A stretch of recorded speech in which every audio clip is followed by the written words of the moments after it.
Chuma Saganine Piova me.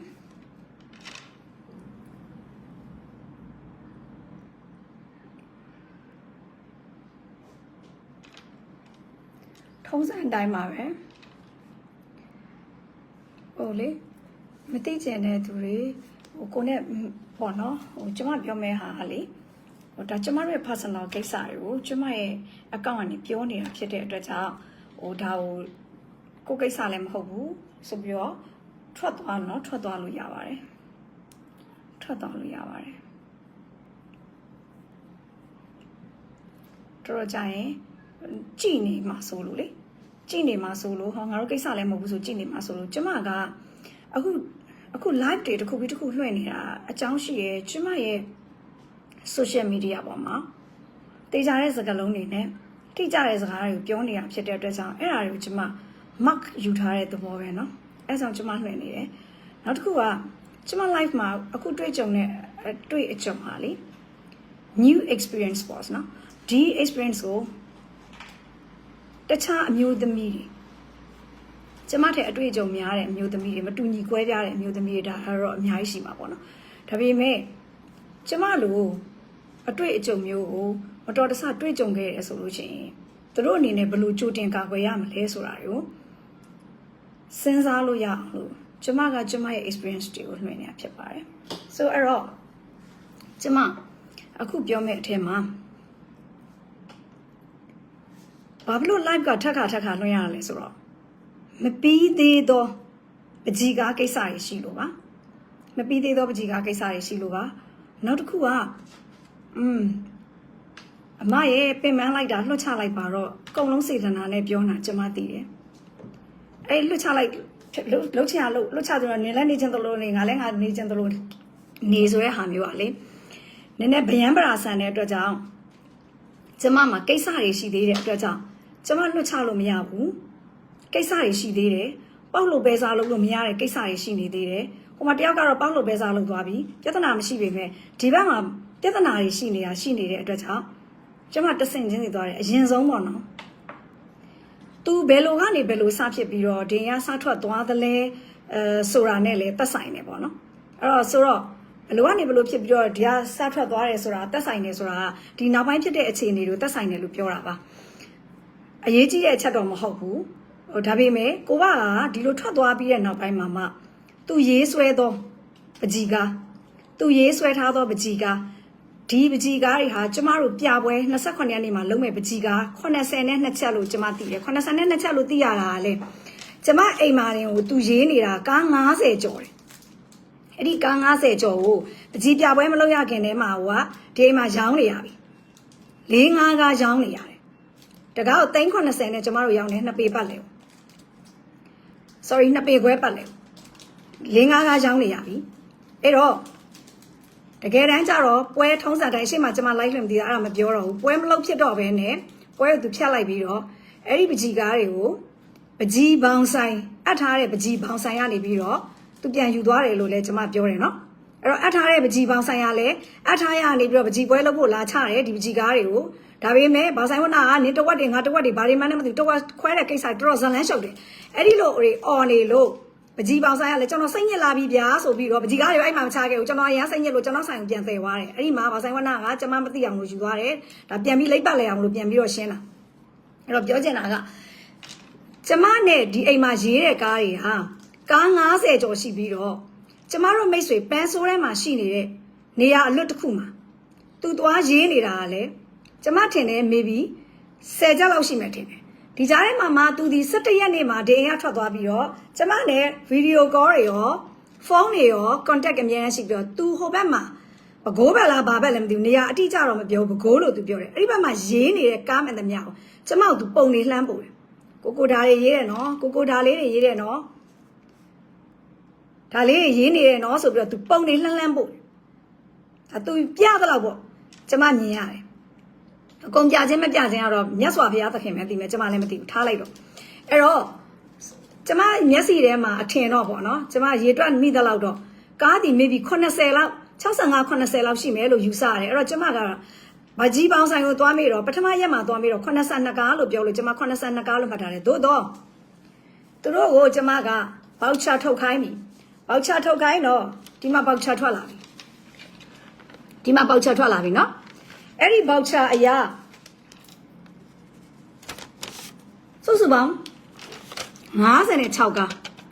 နော်ပထမတစ်ရက်ကပြောတော့82ကားလို့ပြောလို့ကျမတို့ပြောတဲ့အတိုင်း82ကားသို့တော့ဘောက်ချထွက်လာတော့ဘယ်ကားတွေကိုဘလို့ပေးယူလုပ်ထားလဲတော့မသိဘူးဒီမှာ56ကားလို့ထွက်လာတယ်နော်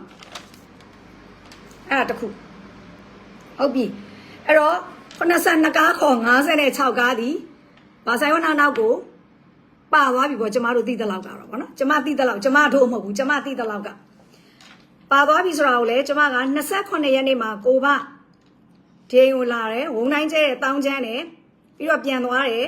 ပြန်သွားပြီးတဲ့အချိန်မှာ तू ယူသွားတယ်အဲ့ပကြီးကားတွေကိုယူသွားတာကိုကျမမသိသေးဘူးဘယ်နှစ်ရက်နေ့မှသိလဲဆိုတော့ကျမ28မှာသိတယ်28မှာကျမကပကြီးပေါင်းဆိုင်ကိုသွားပြီးတော့သွားမေးတာပကြီးကားတွေစုစုပေါင်းဘယ်နှကားလဲဘယ်နှကားအပ်ထားတာလဲကျမငွေဘယ်လောက်ပေးရမှာလဲလို့သွားမေးတဲ့အခါမှာကိုဘယူသွားပြီလို့ပြောလိုက်တဲ့ကြောင့်ကျမသိတယ်အဲ့အချိန်မှာ82ကားလို့ပြောတယ်ကျမဘောက်ချာနောက်နေ့တွေမှာသွားတောင်းတယ်56ကားထွက်လာဟုတ်ပြီဆိုတော့အဲ့ဒီပကြီးကားတွေကိုဘာဆိုင်ဝနကိုဘသည်ယူသူနဲ့သွားလေရအောင်ယူခြင်းလဲယူသွားမယ်သူသွားနေတဲ့နေရာကိုလဲကျမ28ရက်နေ့မှာသိရပြီအဲ့တော့အဲ့ဒီနေရာကို maybe ယူသွားခြင်းလဲယူသွားမယ်မယူသွားခြင်းလဲရန်ကုန်မှာရှိတဲ့တစုံတစ်ယောက်တော့သူစီမှာသူအပ်ခဲ့လေဒီတိုင်းအပ်တာတော့မဖြစ်နိုင်ဘူး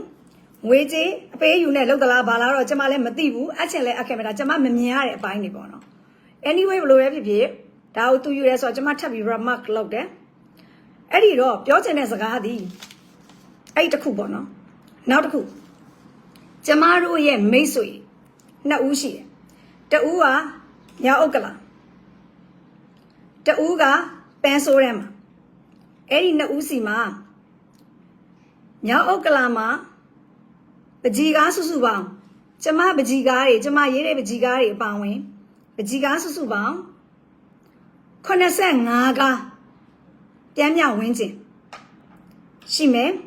ကျမအဲ့ဒါကိုသွားရည်ဖို့ကိုအဲ့ဒီနေ့ကလူမရှိလို့ကျမမရည်ခဲ့ရအောင်ကျမတို့ကလည်းအပ်ထားတာတွေကများတယ်များပြီးလို့ရှိရင်ဟိုလူလက်ဆောင်ပေးခြင်းဒီလူလက်ဆောင်ပေးခြင်းမလို့အဲ့ရနေသွားထုတ်ပြီးတော့ကိုဘလက်ဆောင်ပေးတာကလည်းရှိသေးတာဟုတ်သူမိတ်ဆွေသင်္ကာရအောင်မြင်လို့ရှိရင် तू ကဘလို့လူမျိုးပဲမြင်လက်ဖက်ရည်တစ်ခွက်တိုက်ဘူးလဲ तू ကပကြီးကားလက်ဆောင်ပေးခြင်းတယ်သူ့ရဲ့ဇရိတ်တအဲ့တော့ထားညီတီနည်းနည်းမဆိုအဲ့လိုသွားထုတ်ပေးတာရှိတဲ့အတွက်ကြောင့်အခုကျမဟိုဘက်ကိုလှမ်းရီခိုင်းလိုက်တော့ပြန်မြ85ကားရှိပါတယ်လို့သူတို့ပြောတယ်ပေါ့နော်အဲ့ဒါတနေရာနောက်တနေရာတန်းဆိုးတဲ့နေရာမှာရှိရကားတွေပေါ့နော်အဲ့ဒါတော့ကားအကြီးတွေအဲ့ဒါဘာတွေလဲဆိုတော့ကျေးကျိုးတရေလေးလက်ခုပ်အကြီးရတကားဟိုးထေးရှင်ပြုတ်အကြီးရတကားအကြီးပြောတာအဆင်မပြေဘူး9ပေ6ပေဓမ္မစကြာတကားမိဘကရောကန်တကားဘာဝနာတကားမိခင်နဲ့ရှင်သွေးတကားဝိဇ္ဇာမျက်လုံးတကားအပြာရောင် abstract ကအဝါရောင် abstract ကစုစုပေါင်းကားကြီး10ကားရှိအဲ့မှာအပ်ထားတာနော်အပ်ထားတော့နှစ်နေရာလုံးကိုကျမရောကိုဘရောအတူတူအပ်ထားတယ်နှစ်နေရာလုံးကိုကျမရောကိုဘရောအတူတူအပ်ထားတယ်ပြောနေတဲ့ရုပ်ကိုကြည့်ကျမရောကိုဘရောအတူတူအပ်ထားတယ်အဲ့ဒါကိုကလိန်စိတ်ညမ်းစင်ပြီးတော့ကိုဘပဲလာအပ်ပါတယ်လို့မလုပ်နဲ့ကျမရောကိုဘရောအဲ့ဒီနေရာတွေမှာအတူတူပကြီးရေးခဲ့တယ်ဟုတ်ပြီနော်အပ်ထားတယ်အဲ့ဒါတစ်ခုနောက်တစ်ခုကျမထပ်ပြောမယ်2024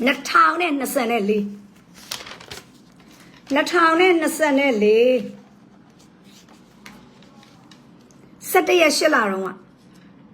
ကျမတို့ရဲ့ခင်မင်ရတဲ့မိတ်ဆွေအမရောက်တကူမှရှိတယ်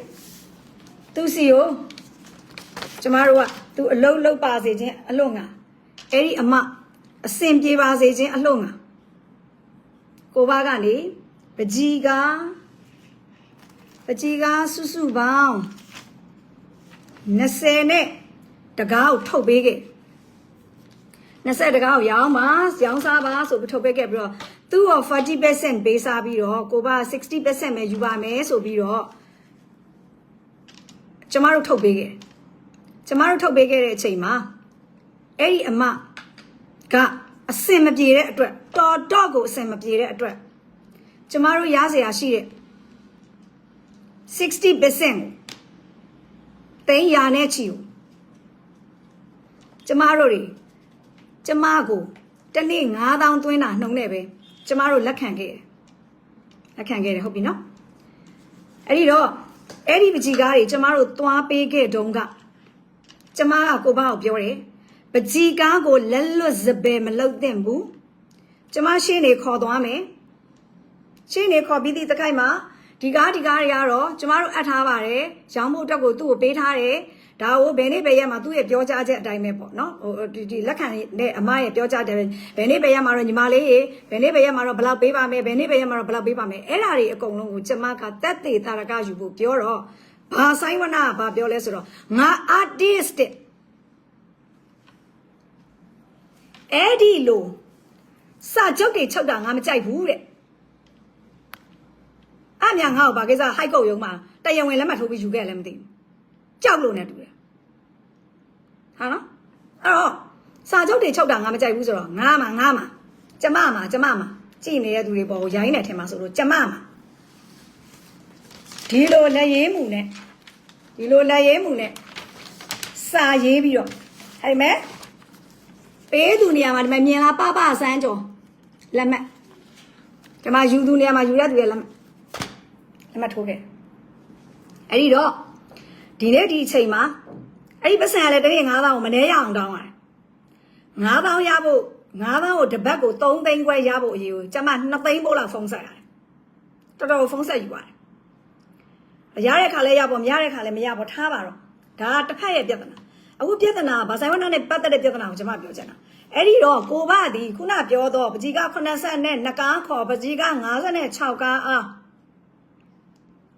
တဲဆောင်သွားသည်ဒိုရီမဟုတ်တနေရာမှာဖွက်ထားခဲ့သည်မြည်သည့်နီးနစ်ဆိုစေကမူကျမထံမှနေကျမမသိအောင်ယူဆောင်သွားသည်နော်ဟုတ်ပြီအဲ့တော့ကျမကဒီပကြီးကားတွေနဲ့ပတ်သက်လို့ပေါ့နော်ကျမပြောစရာရှိတယ်ပကြီးကားတွေကိုတဲ့ညင်းပွားဝယ်ရာတွေဖြစ်နေလို့ကျမရှင်းရှင်းလင်းလင်းပြောမယ်ပကြီးကားတွေကိုပိုင်ဆိုင်သူကပကြီးဆရာလားတဲ့ဟုတ်တယ်ပကြီးဆရာမှန်တယ်သို့တော့ပကြီးဆရာသည်မိသားစုရှိတယ်မိသားစုတော့သူ့အဖေတွေသူ့အမေတွေသူ့ညီတွေကိုပြောတာမဟုတ်ဘူးငါ့ကိုပြောတာသူ့လူပြောဆိုရင်တော့သူ့ဖေတွေဟုတ်မှာပေါ့သူ့မေတွေဟုတ်မှာပေါ့ဘာဆိုင်ဝနာရဲ့မိသားစုသည်ပပစန်းကျော်ဖြစ်ပြီးတော့ပပစန်းကျော်ရဲ့မိသားစုသည်ဘာဆိုင်ဝနာဖြစ်တယ်အဲ့တော့အဲ့ဒီမိသားစုပိုက်ဆံနဲ့အတူတူဖြတ်တန်းပြီးတော့ဆွဲထားတာဆိုရင်ဇနီးနဲ့2ဦးပိုင်ပစ္စည်းဖြစ်တယ်နောက်ပြီးတော့အချစ်ပပမရောင်းပါဘူးဒီကားတွေကိုဆိုပြီးတော့ကျမကြိုက်တဲ့ပကြီးကားတိုင်းဝဲသူတွေအပေလဲလာဝဲရဲ့သားနဲ့မရောင်းတဲ့ကားတွေရှိအဲ့ဒီကားတွေဒီကျမကိုဘလက်ဆောင်ပေးထားတာတွေဖြစ်တဲ့အတွက်ကြောင့်ကျမပိုင်ကားတွေဖြစ်တယ်ဒါပေမဲ့ဘာဆိုင်ဝနာသည်နင်ကငါမပေးဘူးနင်နဲ့ငါနဲ့တဲတော့ရငါအိုးပုတ်ယူဆော့ပေါ့နင်နဲ့ငါနဲ့လည်းမတဲပဲငါအိုးပုတ်ပြန်ပေးပေါ့သူ့ရဲ့ဇရိတ်တာအဲ့တော့ကျမသူ့ကိုပြောခဲ့ဘူးတယ်အဲ့ဒီလိုဆိုရင်နင်တစ်သက်လုံးငါနဲ့သိခင်အောင်ငါနဲ့မသိခင်အောင်နင်မှိုလိုပေါက်နေအောင်လက်ဆောင်ပေးခဲ့တဲ့ပကြီးကလက်ဆောင်ပေးခဲ့တဲ့သူမြောင်များစွာရှိတယ်ဆယ်ကနန်းအောင်ကြရလားအဲ့ဒီသူတွေကနင်ခုနင်နဲ့မတည့်တဲ့သူတွေရောနင်နဲ့မသိတဲ့သူတွေရောအများကြီးဖြစ်သွားပြီအဲ့ဒီသူတွေကိုရောတချို့ဆိုလို့ရှိရင်သူနဲ့ကြီးကအပေးယူလုပ်ပြီးတော့နောက်ပိုင်းမှာသူလည်းတိတ်ကြည့်မရလို့ဘာလို့စကားမပြောတဲ့သူတွေရှိရလေအဲ့လိုတွေလည်းရှိရလေကြီးကားတွေကိုလက်လွတ်စပယ်တွေပေးထားတဲ့သူတွေရှိတဲ့သူဆိုတော့အဲ့လိုလူတွေရောသူနဲ့စကားမပြောတဲ့သူတွေရောငါကနေနဲ့အခုစကားမပြောတော့ဘူးငါကြီးကားတွေပြန်ပေးလို့သူသွားတောင်းရတော့တောင်းပါလားဒါကတော့စကားကိုရက်ကွက်ဆန်ဆန်ကပြက်ရက်ဖက်ပြောတာပါဘာဆိုင်ဝနာရက်ကွက်ဆန်ပြနေလို့ရက်ကွက်ဆန်ဆန်ကပြက်ရက်ဖက်ပြောတာဒါပေမဲ့ထားကျမအဲ့လိုမပြောဘူးနော်အဲ့ဒီတော့ကျမကိုပေးထားတဲ့ဒီပကြီးကားတွေမှာတော့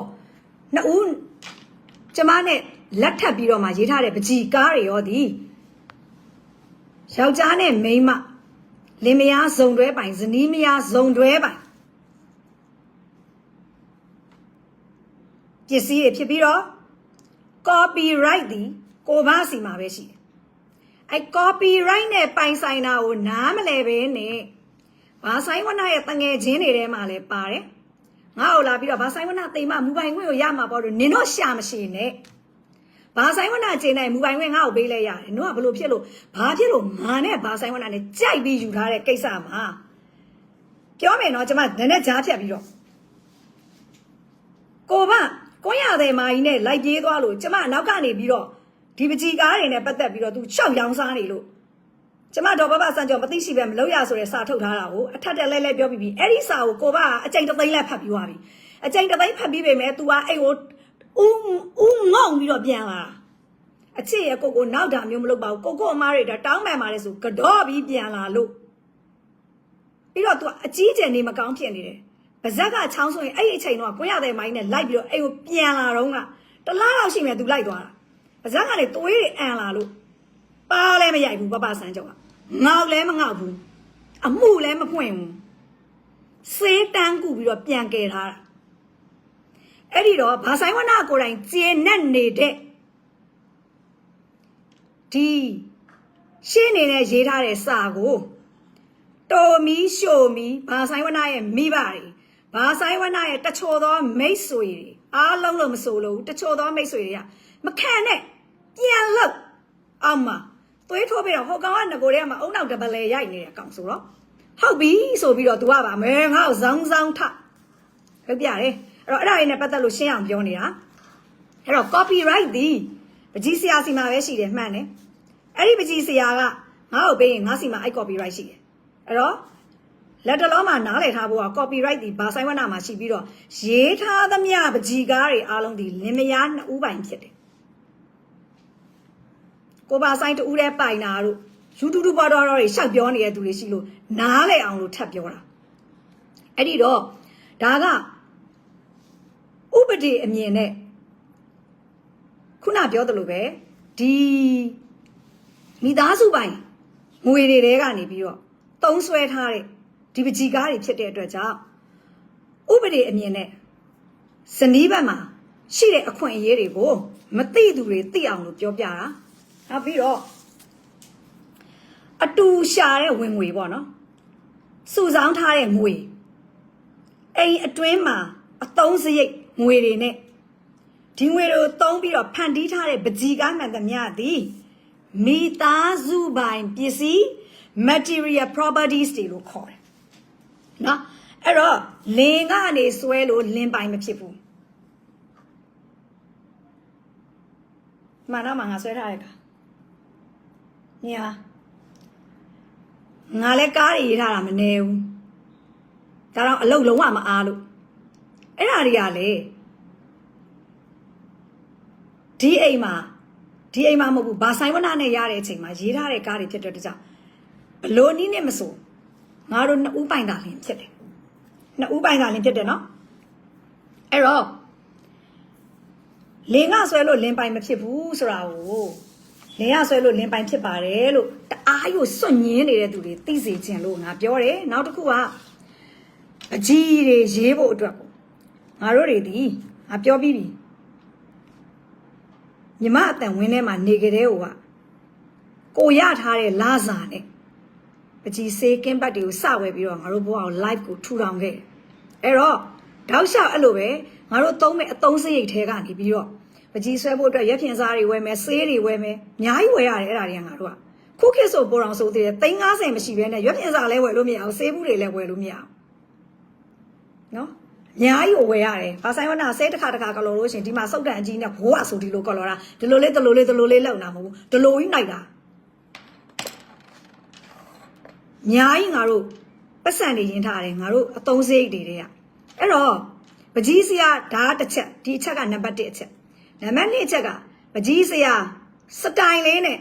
နော်ဖင်လေးကော့ပြီးတော့ပကြီးရေးနိုင်အောင်လို့စားစရာတွေငါဆင်သင့်ဖန်တီးပေးတယ်ဝစ်စရာတွေငါဆင်သင့်ဖန်တီးပေးတယ်နေစရာကိုတောက်ပြောင်အောင်လို့ငါဆင်သင့်ဖန်တီးပေးတယ်အားနဲ့ဆိုင်တယ်ဟုတ်ပြီနော်အဲ့ဒါနံပါတ်2အချက်နံပါတ်3အချက်ပကြီးကားရောင်းရတဲ့ငွေကိုမိသားစုရဲ့အသုံးစရိတ်ဆိုတာပြောပြီးပြီနော်ငါနဲ့ပါဆိုင်ဝနာကိုပြောတာ မိသားစုရဲ့အသုံးစရိတ်တွေထဲမှာထည့်အဲ့ဒီတော့မှအဲ့ဒီမိသားစုအသုံးစရိတ်ထဲမှာစေဖို့ကင်းဘတ်ဖို့ပြန်သုံးမယ်ပုံမှန်ဝင်ငွေပုံမှန်ထွက်ငွေတွေဖြစ်တဲ့မီတာကရေကစသည်ဖြစ်ပါမယ်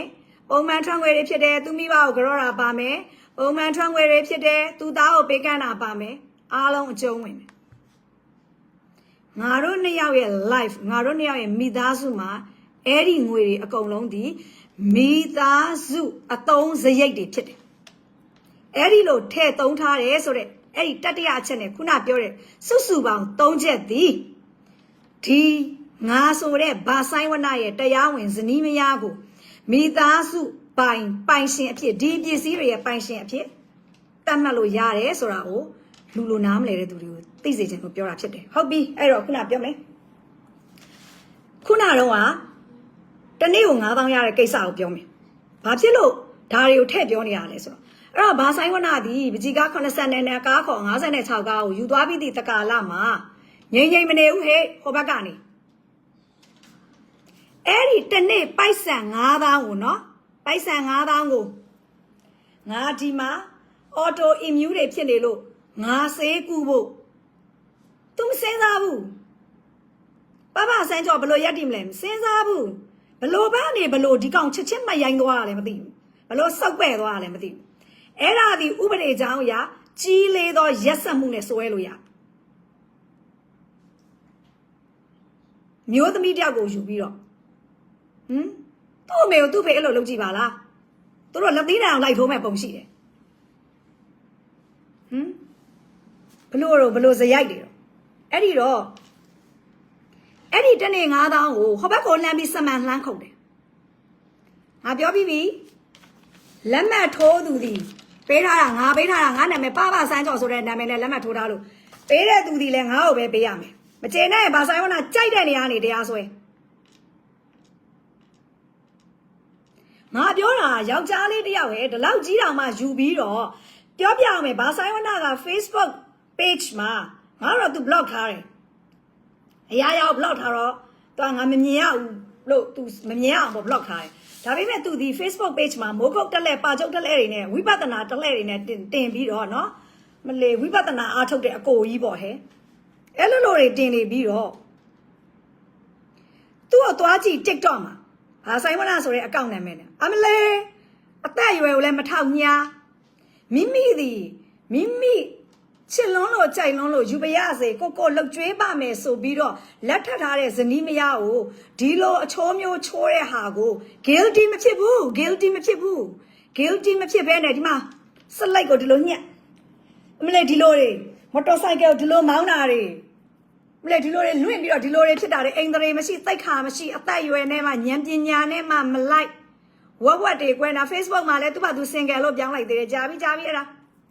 သူ့စိတ်ထဲမှာထင်မှာပေါ့ငါဒီပပဆန်းကျော်နဲ့ဘလို့ပဲတရားဝင်လက်ထပ်တာပြောပြမယ်ဗာဆိုင်ဝနာဘိုးကမှဒါဒုတိယအကြိမ်မြောက်ထပ်ပြောတာတရားဝင်လက်ထပ်တာပပဆန်းကျော်တစ်ကောင်လည်းရှိတယ်ဘယ်ကောင်မနဲ့မှတရားဝင်လက်မထပ်ထားခဲ့ဘူးအဲ့တော့တရားဝင်လက်ထပ်ထားတာ Facebook မှာ Mary ကနေ single လို့ပြောင်းလိုက်ပြီးသွားပြီလို့ထင်နေပုံရတယ်အုံနောက်ဉာဏ်ပညာအဲ့တော့ကျမမှာဘလို့ပြဿနာတွေဖြစ်နေလဲဆိုတော့အဲ့ဒီခုနပြောထားတဲ့အပြင်ဘက်မှာထားတဲ့ပကြီးကားတွေအဲ့ကျမနဲ့ဘာဆိုင်ဝနာနှစ်ဦးတည်းပိုင်ပကြီးကားတွေဖြစ်တဲ့အတွက်ကြောင့်ကြံတဲ့သူများနဲ့လုံးမဆိုင်ဘူးထားပေးတဲ့သူတွေကလည်းစေနာမြတ်တာတွေနဲ့ထားပေးတယ်အဲ့ဒီစေတနာမြတ်တာတွေကိုလည်းတနေရာဆိုကျမတို့ဘာမှတော့ပြန်အထူးမပြုတ်ရသေးဘူးမြောက်ဥက္ကလာဆိုရင်ကြံတဲ့နေရာကိုတော့ကျမတို့ကစေနာမြတ်တာကိုပြန်အထူးပြုတ်ပြီးသွားပြီအလကားထားတာဆိုပေမဲ့အလကားမဟုတ်ဘူးပြန်ပေးဆက်တယ်ကျမတို့ကပြန်ပေးဆက်တယ်ပကြီးကားတွေနဲ့ပဲပြန်ပေးဆက်ထားတယ်လက်ဆောင်တွေရေးပေးတယ်ပြန်ပေးဆက်တယ်ဒါပေမဲ့ဘလို့အဲ့ဒီလူတွေကလည်းပေးဆက်ခိုင်းတာမဟုတ်ဘူးစေတနာဒေါ်လာဘွားနဲ့တို့ကလည်းထားခိုင်းတာကျမတို့ကလည်းစေတနာဒေါ်လာဘွားကိုပြန်ပြီးတော့အတိမတ်ပြုတဲ့အနေနဲ့ပြန်လုပ်ထားတာပလိန်မသိကြအောင်ဆောင်ပြီးတော့ယူကြအောင်ဆောင်တဲ့ထဲမှာမပါဘူးလို့ပြောတာကျမကိုယ်တိုင်ကျင်တဲ့လက်ခံလို့အဲ့အရာတွေကိုပြန်လက်ခံတာလုပ်ပေးပါလုပ်ပေးရမယ်ဒါတော့အားမရလို့ကျမရဲ့ပကြီးကားတော်မှာကျမထပ်တောင်းပေးလိုက်သေးတယ်ကျမရေးထားတဲ့ပကြီးကားတော်မှာလက်ဆောင်ပေးလိုက်သေးတယ်သူတို့လည်းကျမတို့အပေါ်မှာအများကြီးကောင်းထားတာတွေရှိလို့သို့တော့အဲ့ဒါတွေကဘာဆိုင်ဝနာရေနင်းလာဖြည့်ရှင်းရမယ့်အရာတွေအဲ့တော့နေရာဟိုဘက်မှာ ရွာဘိုးတွေထိုးမနေနဲ့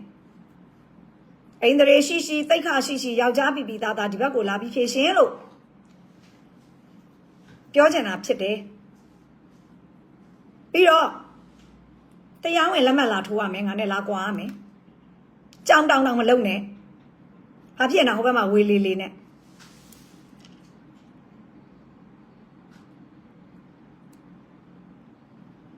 အော်ဟုတ်တယ်လုံးနဲ့ဟလာလုံးဆိုတာဘယ်သူလဲတော့အမမသိဘူးဟုတ်တယ်အဲ့ဒါအမပြောပြအောင်မယ်အဲ့ဒါကဟုတ်တယ်ဘာဆိုင်ဝနာကိုအစတုန်းကလေဟိုပါပေါ့အမအဲ့ဒီကိစ္စတွေကိုသိတယ်သိလားမအားသေးတာဆိုတော့ဒီမှာအမရဲ့ဟိုပါပေါ့နော် attention လုပ်နေတာဘာဆိုင်ဝနာကိုလုပ်နေတာဖြစ်လို့ဟိုကမဖြစ်တာအဲ့တော့အခုလုံးဆိုတာယောက်ျားလားမိန်းမလားမသိဘူးကောင်လေးနဲ့တူတယ်ဟလာမောင်လေးကောင်လေးလားဘာလားမသိဘူးမောင်လေးလားအကိုလားဘာတူလဲတော့မသိဘူးလုံးလားဟလာနာမည်ကအေးအဲ့တော့ထားအဲ့အခုလာမယ်လို့အမတစ်ခါရေးပြောမယ်သလားလာမယ်တော့တစ်ခါရေးပြောမယ်အဲ့ဒီလူကဘယ်သူခဏနေတယောက်တင်ထားတယ်လို့ပြောလို့ဟုတ်တယ်အဲ့ဒီသူကပကြီးမုတ်ဆိုးအမလေးဟိုအရှိ live တွေမှာလေမောင်လေးလုံးလားပါလားမသိဘူးအရှိ live တွေကိုလည်းတစ်ချက်ဝင်ကြည့်လိုက်အောင်နော်ဆိုတော့ဘာဆိုင်ဝနာမှာအမနဲ့မတွေ့ခင်ကတည်းကပကြီးမုတ်ဆိုးတယောက်ရှိတယ်သူကမူးယူနေတဲ့ခါကျတော့သူကလှိမ့်လို့ရမ်းကောင်းတယ်အဲ့ဒီအချိန်မှာသူကပကံအမျိုးသမီးတယောက်နဲ့ပတ်သက်နေတယ်အဲ့ပကံအမျိုးသမီးကလည်းအဲ့ပကြီးမုတ်ဆိုးကြည့်လို့မရဘူးလို့သတင်းကြားတယ်အဲ့တော့အဲ့ပကြီးမုတ်ဆိုးကဘာဆိုင်ဝနာကိုမရရတဲ့နည်းတွေနဲ့ပကြီးကားတွေကိုရအောင်လှည့်ပတ်ပြီးထုတ်တယ်ဘာဆိုင်ဝနာကလည်းမူးယူနေတယ်အဲ့ချိန်မှာသူကမူးယူနေပေမဲ့သူကပကြီးကားကဘာလို့ရောင်းကျင်စိတ်ရှိရလဲပြောပြအောင်မယ်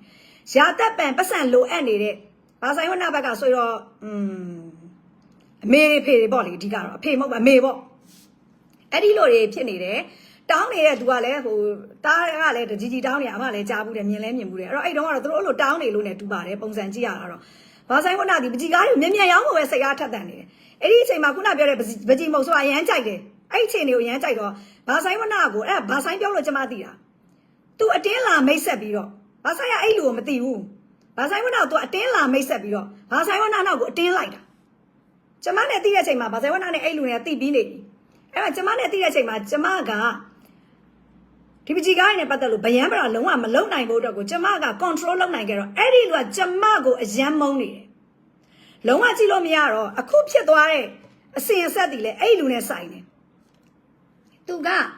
ကျမကိုအယမ်းမုန်းနေတဲ့အခါကျတော့ပကြီးကားတွေသူ့စီကိုထွက်လာအောင်လုပ်တာသူကထားပါတော့30လောက်တန်တယ်60လောက်တန်လို့ရှိရင်လည်းသူကအဲ့မှာ10သိန်း15သိန်းနဲ့သူကရအောင်နှိုက်ယူတာအဲ့ဟိုသူကထွက်လာအောင်လို့ဘယ်လိုလုပ်လဲဆိုတော့ကျမနဲ့ကြတော့အဲ့လောက်မထွက်တော့ဘူးလေပကြီးကဘာဖြစ်လို့လဲဆိုတော့အဲ့လောက်စိနဲ့လေကျမပေးရမှာမဟုတ်တော့ဘူးလေအဲ့တော့သူကဘာလုပ်လဲဆိုတော့တစ်ဖက်လဲနဲ့ကိုဘရဲ့သားတို့ကိုဘရဲ့ညီတို့နလဲပလဲတွေနဲ့ပကြီးကားကိုရအောင်တောင်းလို့လှုပ်ခိုင်းတယ်ဟဲ့ဒါတွေငါမသိဘူးထင်နေလို့လားအကောင်သိတယ်အဲ့ဒီကလေးကသိတာမသိချင်အောင်စောင်းနေတာစကန်နဲ့ရန်ဆဲဆိုပြီးဘာမှမပြောခဲ့တာငါမသိချင်အောင်စောင်းတာ9နှစ်ရှိသွားပြီအရာရာမသိချင်အောင်စောင်းတာ9နှစ်မသိချင်အောင်စောင်းနေခဲ့တယ်အဲ့တော့မင်းဖေစီကမင်းရရမယ်တလောက်ပကြီးကားနှစ်ကားရဲခိုင်းအဲ့လိုလာတာဘာလို့ငါသိတာလဲသိလားကိုဘရဲ့ messenger တွေကိုတားဟိုတဲ့တလောက်ပကြီးကားနှစ်ကားရဲပေးပါလို့ဝင်လာလို့ခိုင်းစားဖို့ပဲချောင်းနေအဲ့ဒါလဲငါနဲ့မတွေ့ခင်ဘာဆိုင်ဝနာလေလွင့်နေတာအကြာကြီးပဲနင်တို့အဲ့တုန်းကဖမ်းပြီးခိုင်းကြတာအဲ့တော့ထားအဲ့ဒီတော့အဲ့ဒီလူကအဲ့လိုနီးနဲ့လှည့်ပြီးတော့လောက်တာလောက်တော့ကျမပြောမယ်နော်ကျမအခု live ကိုဆက်ကြည့်ချင်နေတဲ့သူလည်းကြည့်ပေါ့နော်မကြည့်ချင်တဲ့သူလည်းထွက်ဘာဖြစ်လို့လဲဆိုတော့စကားပြောနည်းနည်းရှေ့မှာဆိုလို့အားနာလို့ပြောတာကျမကအခုတလောမှာစိတ်ကနည်းနည်းတုံနေတဲ့ခါကျတော့စကားပြောတာကိုနည်းနည်းမောက်မာသလိုပုံစံမျိုးဖြစ်နေမယ်အဲ့တော့အဲ့ဒါလေးကိုခွင့်လွှတ်ပေးကျမကဒီအခုကြည့်နေတဲ့သူတွေပေါ်မှာမောက်မာတာမဟုတ်ဘူးကျမရဲ့ဖြစ်နေတဲ့ဖြစ်စဉ်ကြီးပေါ်မှာကျမရမ်းစိတ်တုံနေလို့တော်ခံပြင်းနေလို့ဖြစ်တာကျမပြောမယ်မရင်းကျင့်တယ်ဆိုတာလေသိလားလူတွေကိုတော့ပဲထင်မနေနဲ့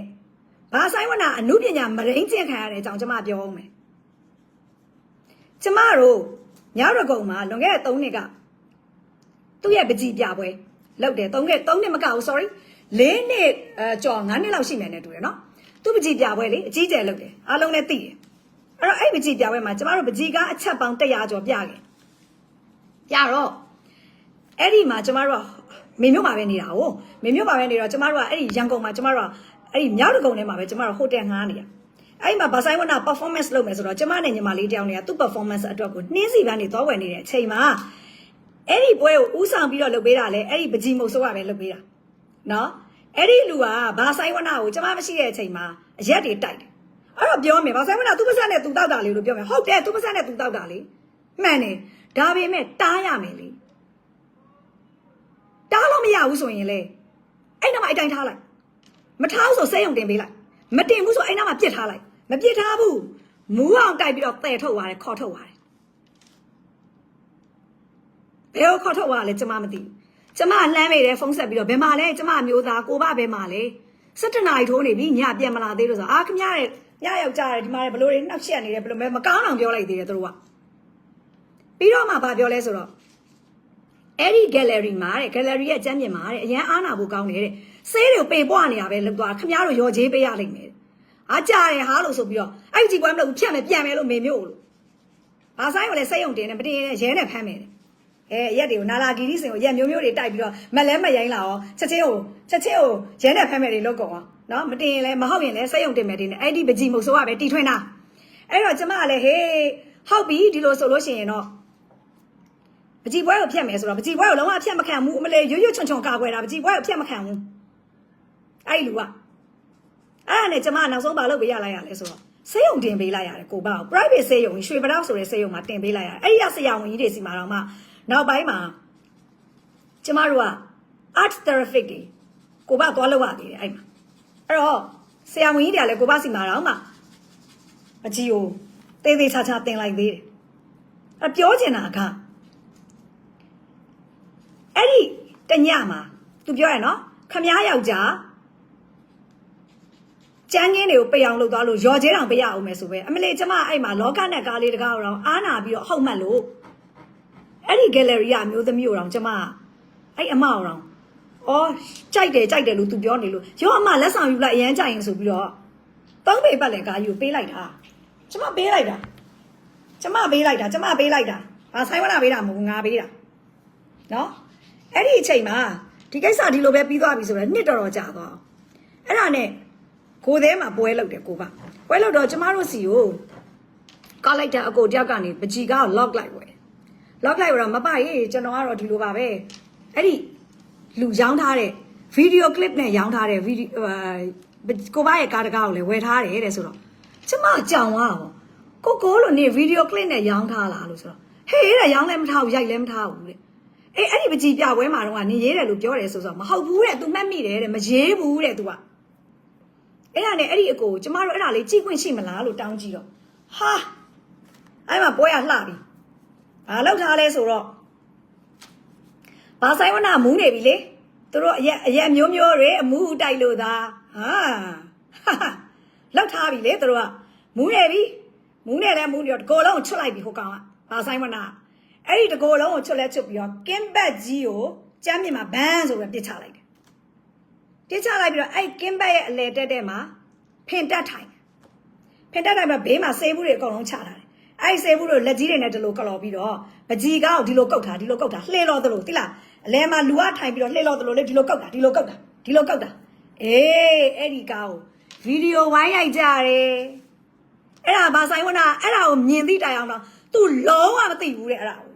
ဘလို့ तू စဉ်းစား तू လုံးဝမမှတ်မိဘူးတဲ့ तू အောက်တော့မကောင်းလေငါတို့စက်ရုံတင်နေရတာလေဟဲ့ artist မသိပဲနဲ့ညီတို့အဲ့ပကြီးကားကိုဗီဒီယိုကလစ်ရိုက်ပြီးတော့ဝယ်လက်ထဲကိုသွားထည့်တာအဲ့ဒါနင်တို့အမှုပညာမရိန်းကျင်တာမရိန်းကောင်အဲ့တော့နင်ဒီပကြီးမုတ်ဆိုးမကောင်မရိန်းကောင်မှာဖြစ်သွားပြီအဲ့ဒီကောင်ရဲ့ပေါက်ပန်း40ပြောစကားတွေကိုငါဒီ live မှာဆက်မရှင်းသေးဘူးအဲ့ကောင်ဘာကောင်လဲဆိုတဲ့ဂုံဒရက်ကိုသိအောင်ပဲငါပြောပြလိုက်တာခုနလုံးဆိုတဲ့ကောင်လေးနားထောင်တာကောင်လေးလို့ထင်တာပဲ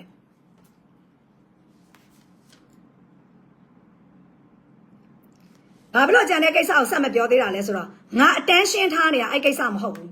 ငါဘာဆိုင်ဝနာကိစ္စကိုတန်းရှင်းထားနေလို့ sorry live ဆက်လိုက်မယ်ကျွန်မခုနကတော့ခလုတ်တစ်ခုမားနေလိုက်လို့ အဲ့တော့ကျမဒီဘာဆိုင်ဝနပေါ်မှာ attention ထားနေတဲ့အတွက်ကြောင့်ကျမအာယုန်ကြီးအများကြီးကိုလိုက်မလုံနိုင်ဘူးအဲ့ဒါကြောင့်မလို့ခုနနေရာကိစ္စတွေကိုလည်းကျမဘာမှလိုက်မလုံနိုင်သေးဘူးဒါကြောင့်အလွယ်တကူလွတ်ချလို့မရဘူးဆိုတာကဘာဆိုင်ဝန80နဲ့နှစ်ကားခေါ်ဟလာဆိုဒီမှာကြည့်လိုက်တော့ sorry 58ကား56ကားမို့58ကားเนาะအဲ့58ကားကိုယူသွားပြီးတော့တတ်တာဘိုက်ပပဆန်းကျော်ကြီးလက်မှတ်ထိုးပေးလိုက်မယ်ဆိုရင်လွတ်ချလိုက်လို့ရတယ်ဘာမှပြောစရာအကြောင်းမရှိခုကအဲ့လိုမဟုတ်ဘူးဒါကြောင့်နားလည်အောင်လို့ကျမဆက်ပြီးတော့ပြောနေတာအဲ့တော့ဘာဆိုင်ဝနလေကဲမင်းနဲ့နေရွယ်ကဲရမယ်ရွယ်မဟုတ်နော်ငါအောင်နေထငယ်တာမကဲဘူးကဲမင်းနဲ့နန်ကြောထားနေတယ်စင့်ရှိနေအိန္ဒိယနဲ့နေတိတ်ခါနဲ့နေဘာတွေလဲတောင်လုံးမြောက်လို့ဟိုလုံးပြဒီလုံးပြနေတယ်ဘလို့တွေနေမှလည်းမသိဘူးနင်းတယ်ပါမှာတိတ်ခါကိုကြာအဲ့တော့အဲ့လိုတွေအလေအလွင့်အပေတေတွေလာမလုံးနဲ့အဲ့လိုလုံးနေမယ်အစားကိုအတီလင်းငါ့ကိုလာလက်မှတ်လာထိုးအဲ့ကိစ္စကိုနင်ဆောင်ရွက်ရမယ်အခုကနင်ကဒီဘက်မှာဘာတွေလှုပ်သွားမှန်းငါမသိဘူးအဲ့တော့ခုနကျမအခုဒီ live လေးပြီးလို့ရှိရင်ကိုဘယူသွားတဲ့ကားတွေတဲမှာကျမတို့သူပို့ထားတဲ့ပုံတွေကြံတဲ့ပုံတွေကတော့ကျမအိမ်မှာပဲရေးတော့အိမ်မှာရိုက်ထားတဲ့ပုံတွေနော်အဲ့ဒါတွေအကုန်လုံးဘယ်နှကားဆိုတာကျမတင်မယ် remark လုပ်တဲ့သဘောပဲတင်မယ်အဲ့ဒါပြီးရင်ပန်းဆိုးထဲမှာထားထားတဲ့ကားတွေ10ကားကျမတင်မယ်ပြီးရင်ညောက်ကလာကားတွေအရမ်းများတယ်ဟိုးရင်တော့ကျမနဲ့အတူစရကာတုံးတွေကရေးထားတဲ့ကားတွေပါတယ်ဆိုတော့အဲ့ဒါတွေကိုလည်းတင်မယ်အဲ့ဒါတွေကကြတော့တအားကြီးကြာသွားပြီဖြစ်တဲ့အတွက်လေပုံတွေကိုကျမတော်တော်ကြီးပြန်ရှာမှာရှိတယ်ပုံတွေကိုတအားကြီးပြန်ရှာမှာဖြစ်တယ်ဆိုတော့ကျမခေါင်းကိုက်တယ်အဲ့တော့အဲ့ဒါကိုခဏထားပြီးတော့လက်တလောကိုဘယူသွားတဲ့ကားတွေရယ်ဒီဘန်ဆိုထဲမှာရှိနေတဲ့ကားတွေကိုကျမဒီမှာကျမရဲ့ social media မှာမှတ်တမ်းဖြစ်သိမ်းမယ်အားလုံးလည်းမြင်ရအောင်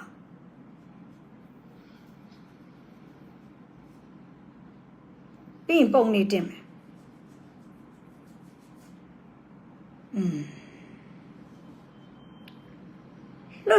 လွတ်ချလိုက်ဆိုတာဒီတိုင်းနေရင်တော့ကောင်းတာပေါ့လွတ်ချ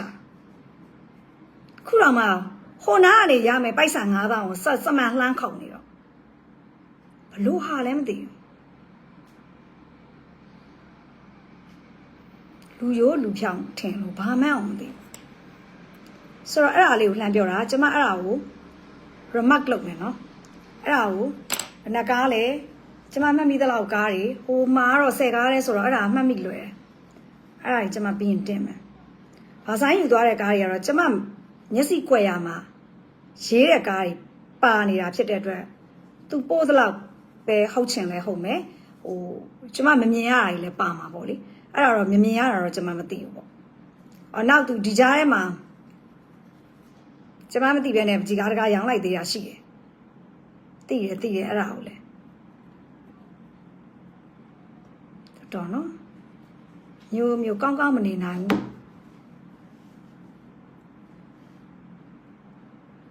ဒီအခုကြည့်နေတဲ့ live ထဲမှာလေ artist တွေပါလားမသိဘူး artist ဆိုတာပကြီးရေးတဲ့သူတွေပေါ့လေယောက်ျားလေးတွေပါလားမသိဘူးအိမ်အောင်တယ်ရှင်တော့လှုပ်ဘူးလားယင်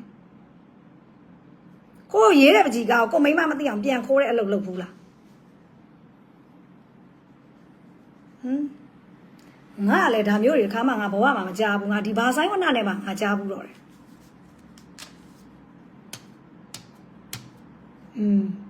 အဲ့ဒါကိုသိအောင်ပဲပြောပြတာပါခုန live ကိုအဆုံးသတ်တော့မလို့အဲ့ဒါခုနကျမခလုတ်တစ်ခုမှားနေလိုက်လို့ဆိုတော့ခဏနေတော့ကျမအဲ့ပကြီးကားတွေကိုတင်မယ်နော်ဟာလာပေးတဲ့စောက်ယူရရှိသေးတယ်မိန်းမလားယောက်ျားလားတော့မသိဘူး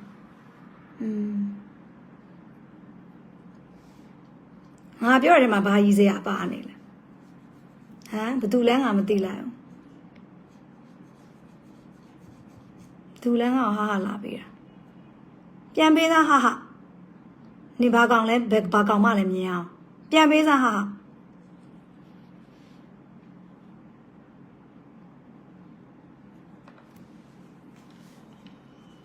ပြန်ပေးလဲနင်းအခွက်ကိုမမြင်ရအောင်တဟာနဲ့လာပေးနာဘယ်ခွေးတောင်စားမှမသိဘူးဘာဖြစ်လို့ဟာပေးနာနင်းနှမနဲ့ဘာဆိုင်ဝနာကိုပေးစားတော့မှာမဟုတ်လားဟမ်ဘာဆိုင်ဝနာရဲ့အချိုးတွေကိုကြိုက်ပြီးတော့ဒီလိုပုံစံမျိုးတွေလောက်တာနှစ်သက်ပြီးတော့နင်းနှမတွေနင်းကြီးတော်တွေနင်းအမေတွေနဲ့တအားကြိုက်သွားပေးစားခြင်းလို့လားဟာတွေငါ့ကိုလာပေးနာဘဲကောင်မှမှန်းငါမမြင်ရလို့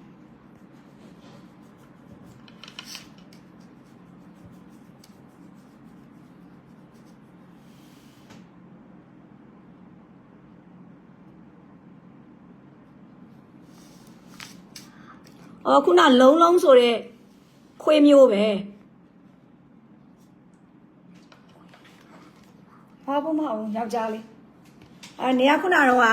မဲဒီကိစ္စကိုတအားပြောစေခြင်းပြီးတော့နေရမယ်9000လာပြီးတော့လာမပြောနဲ့အဲ့ကိစ္စနောက်မှတတုတ်တတုတ်ဥပဒေနဲ့ရှင်းပါဥပဒေနဲ့ရှင်းပါခွေးတောင်စားကိစ္စသခိုးကိစ္စကိုဥပဒေနဲ့ရှင်းပါနေရပါလေသူ့ရဲ့ဘောမလားဟလားအောက်ဆွဲလားလုံးဆိုတဲ့ကောင်နာမည်တက်လာပြီတော့ပဲဘသူလဲဆောင်ငါမြပြီလုံးဆိုတဲ့ခွေးတောင်စားမဲ9000ဝင်ပြီးတော့ပြောလိုက်တယ်ငါခုနနင့်ဟိုဗာလဲလူလိုငါပြန်ပြီးတော့စကားပြောနာညာတော်မီးရှို့ပြီးပေါ့နင်အားနဲ့ဟလားအားနေလာခဲ့လားအကောင်ထမိန်လာရှောငါအရင်တော့ကလေအဲ့ဒါမျိုးတွေမပြောတတ်ဘူးသိလားအခုမှအဲ့ဒါမျိုးတွေပြောနေရတာဟိုတစ်ခိုးထုတ်သမားနှလုံးသုံးလုံးရောင်းသမားအောက်ဆွဲပေါ့ဘောမပေါ့ဟလား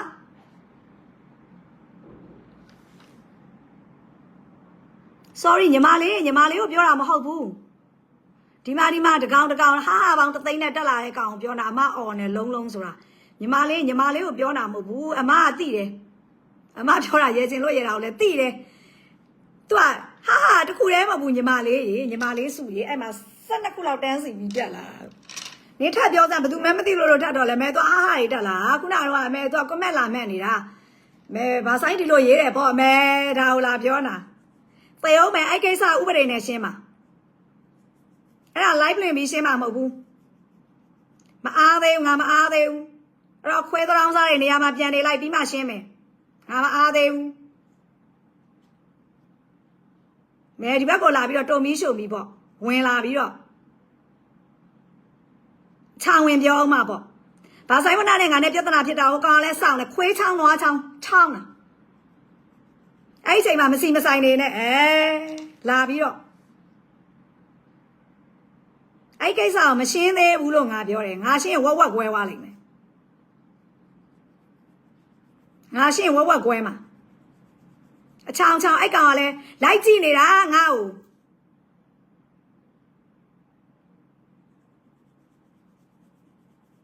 သူ့အမေကိုရိတ်တကြီးကြည့်တယ်လို့ငါလိုက်ကြည့်ငါလိုက်ပလေးနည်းနည်းလွှတ်လိုက်တာနဲ့မစီမဆိုင်နေလာပြီးတော့မစီမဆိုင်နေရှောက်ပြီးတော့ဘာလဲနေရညဘာသူတော်ကောင်းလားနင်နာမည်ဝနာမည်ရင်းတင်မထားနင်မပုံတင်တဲ့နာမည်တင်စမ်းပကြီးမုံစိုးတော်သားတခိုးမပုံတင်တဲ့နာမည်တင်လေ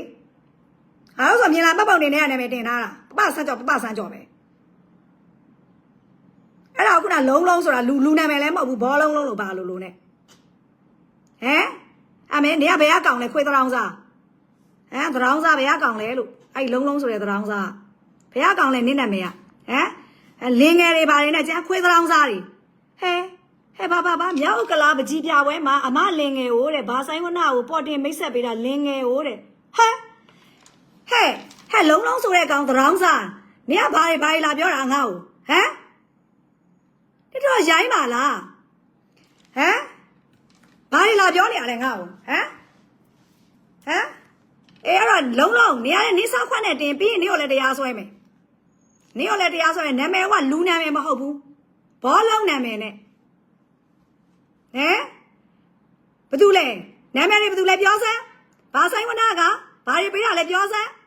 ဘယ်ကသုံးပေပတ်လဲငါလားမပေးချင်လို့တော့မှဘလူးတရဲဖြစ်နေရလေဘသူမှမပေးချင်ဘူး ဘာလာပြောတာလဲ